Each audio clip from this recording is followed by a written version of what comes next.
നിങ്ങൾക്ക് സ്വാഗതം. അപ്പം നമ്മൾ ഇന്ന് സംസാരിക്കുന്നത് നാളത്തെ ഒരു വലിയ ദിവസത്തെ പറ്റിയാണല്ലേ? തീർച്ചയായും. കേരളത്തിലെ +2 പരീക്ഷാഫലം. അതെ, വ്യാഴാഴ്ച വൈകുന്നേരം 3 മണിക്ക്. ഏകദേശം ഒരു 5 ലക്ഷത്തോളം കുട്ടികൾ കാത്തിരിക്കുന്ന റിസൾട്ട്. അവരുടെ വീട്ടുകാര്, ടീച്ചർമാർ എല്ലാവരും ഒരുപോലെ ടെൻഷനിലാവും. അതെ അതെ. അപ്പോ ഈ കിട്ടിയ വിവരം വെച്ച് നോക്കുമ്പോൾ നമ്മൾ സാധാരണ കാണുന്നൊരു പ്രശ്നമുണ്ടല്ലോ റിസൾട്ട് വരുമ്പോൾ.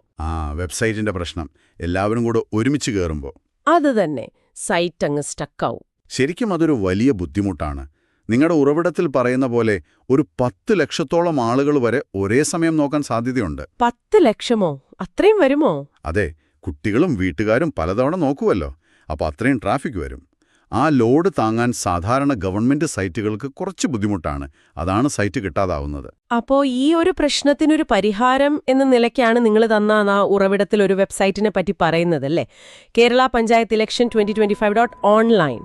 അതെ, ആ വെബ്സൈറ്റിനെ പറ്റി പറയുന്നുണ്ട്. അതിലെന്താ പ്രത്യേകത എന്ന് വെച്ചാൽ എല്ലാ ഒഫീഷ്യൽ ലിങ്കുകളും, അതായത് റിസൾട്ട് വരുന്ന ഗവൺമെന്റ് സൈറ്റുകളുടെ ലിങ്കുകൾ, അവരുടെ ഒരു പേജിലെ https:// Kerala panchayat election 2025.online examination result +2 2025 results എന്ന പേജിൽ കൊടുത്തിട്ടുണ്ടെന്ന്.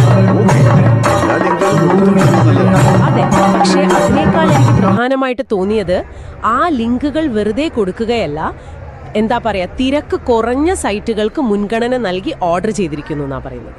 അത് കൊള്ളാം. അതായത് ഏത് സൈറ്റിലാണോ ആ സമയത്ത് തിരക്ക് കുറവ് അത് ആദ്യം കാണിക്കുമെന്നാണ്. അങ്ങനെയാണ് അതിൽ പറയുന്നത്. അത് ശരിയാണെങ്കിൽ റിസൾട്ട് പെട്ടെന്ന് കിട്ടാൻ ചിലപ്പോൾ സഹായിക്കും. അതൊരു നല്ല ഐഡിയ ആണ്. കാരണം ഈ ഡിജിറ്റൽ യുഗത്തിൽ വിവരങ്ങൾ പെട്ടെന്ന് കിട്ടണം. പക്ഷേ ഈ ടെക്നോളജിയുടെ ഒരു പ്രശ്നം ഇതാണ്. ഒരുപാട് പേര് ഒരേ സമയം വരുമ്പോൾ സിസ്റ്റം ഡൗൺ ആവും. ശരിയാണ്. അപ്പോൾ ഈ ട്രാഫിക് പല ലിങ്കുകളിലേക്കായി തിരിച്ചുവിടാൻ പറ്റിയാൽ ഓരോ സെർവറിലെയും ലോഡ് കുറയും. ഒരുപക്ഷെ അതാവും അവർ ഉദ്ദേശിക്കുന്നത്. ആയിരിക്കാം. ഉറവിടത്തിൽ തിരക്ക് കുറഞ്ഞ സൈറ്റുകൾക്ക് മുൻഗണന എന്ന് മാത്രമേ പറയുന്നുള്ളൂ. പിന്നെ വേറൊരു കാര്യവും അതിൽ സൂചിപ്പിക്കുന്നുണ്ട്. എന്താണത്? ഈ റിസൾട്ട് വന്നതിന് ശേഷമുള്ള ആഘോഷങ്ങള്, അതിന്റെ ലൈവ് അപ്ഡേറ്റ്സ് ഒക്കെ ഈ സൈറ്റിൽ ഉണ്ടാവും എന്നും പറയുന്നു. അപ്പോൾ റിസൾട്ട് മാത്രമല്ല, ഒരു ഫുൾ പാക്കേജ് ആണ് അവർ പ്ലാൻ ചെയ്യുന്നത്. അങ്ങനെ തോന്നുന്നു, ഒരു ഇൻഫർമേഷൻ ഹബ്ബ് പോലെ. പക്ഷേ ഇവിടെ നമ്മൾ ഒരു കാര്യം ശ്രദ്ധിക്കണം. ഇത്തരം തേർഡ് പാർട്ടി വെബ്സൈറ്റുകൾ വരുമ്പോൾ ആ വിവരങ്ങളുടെ ഒരു ആധികാരികത, പിന്നെ വിശ്വാസ്യത, അത് ശരിയാണ്. ഇവർ ഒഫീഷ്യൽ ലിങ്കുകളാണ് കൊടുക്കുന്നതെന്ന് പറയുന്നു. അപ്പോൾ ആ പ്രശ്നം ഒരു പരിധിവരെ ഒഴിവാകും.